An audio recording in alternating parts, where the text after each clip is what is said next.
While yesterday the growth was all in US and Europe, today the growth is all in China and India, and tomorrow it will be in Africa.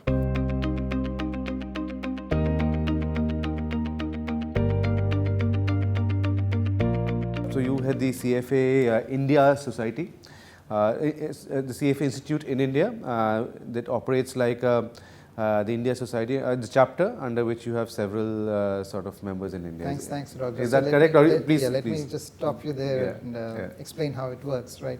So the CFA Institute is a global not-for-profit membership organization. Right. Okay, we have more than 170,000 members spread all over the world.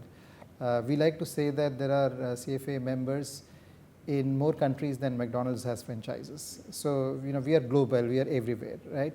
And in each country, we have our member societies. So India has a CFA Society India, which is locally registered not-for-profit body in India. Okay. And that society is independent of the institute, but the institute and society work very closely together to serve the institutes. So how new is the CFA program as far as India is concerned? Where are you with the members in India today, and what is really the way forward in terms of growing the family? So see, our members actually come from broadly three different walks of life, I would say, in India. We have the domestic buy side and sell side, the portfolio managers, right, and the analysts and so on. Then we have a body of these global financial institutions with India centers, and right, they've grown very quickly over the past few years. And they're the ones who are recruiting a lot of our. That's where a lot of the demand is. That's where a lot of the demand is, because they are serving the global market, right, and so they're looking for a global credential. RBS, Deutsche Bank, they're India sort of offices. Every single right, bank. And the third, which is small right now, but which is going to grow, is the field of wealth advisors. How do you think India has come to be of that sort of a position where there are global financial sort of companies want to be based out of India, feel that there's that talent, the right sort of talent for them in India? And what is the role of CFA in sort of nurturing that talent and creating a better sort of ecosystem? So, so you have, and you're talking about what kind of people do they employ? They hire, say, people coming out of IITs, for instance. In their final year, they will take level 1 of CFA, and the banks will quickly hire them, and sometimes they prefer them to hiring top line B school grads, because they know the subject better than an MBA. And they're very good with numbers. I mean, that's some important. Yeah, you have proved by passing the exams. So just to step back a little bit, there are 3 exams: level 1, 2, and 3. And once you pass all the 3 levels of exams, you are still not eligible for becoming a member. In order to become a member, you have to be a practicing professional with at least 4 years of investment management experience. That's how you become a charter holder. How have you been using the content marketing route as part of your outreach activity with the not only the people who are members today, but a larger sort of audience, those who you feel should be getting into the fold, who are ripe to sort of step into this industry, and you want to reach out to them, explain to them what this is about?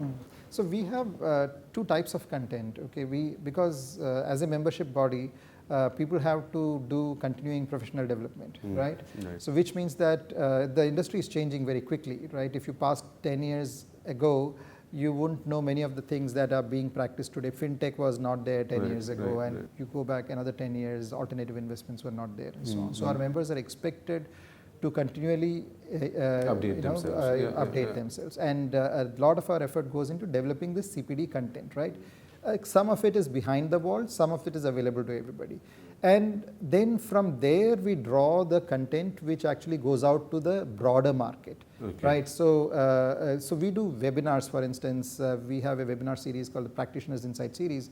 Every 2 weeks, it's open to everyone, and we have lots of non-members who attend those webinars. Is that a paid webinar, or is it? No, it's free. It's free, open, yeah. It's freely available, yeah, and it is practitioner oriented. So, so we do those kind of outreach. We have blogs, we do thought leadership papers, We do roundtables and seminars and stuff comes out of that. Right. So depending upon what kind of stakeholders you are working with, the approach will be different.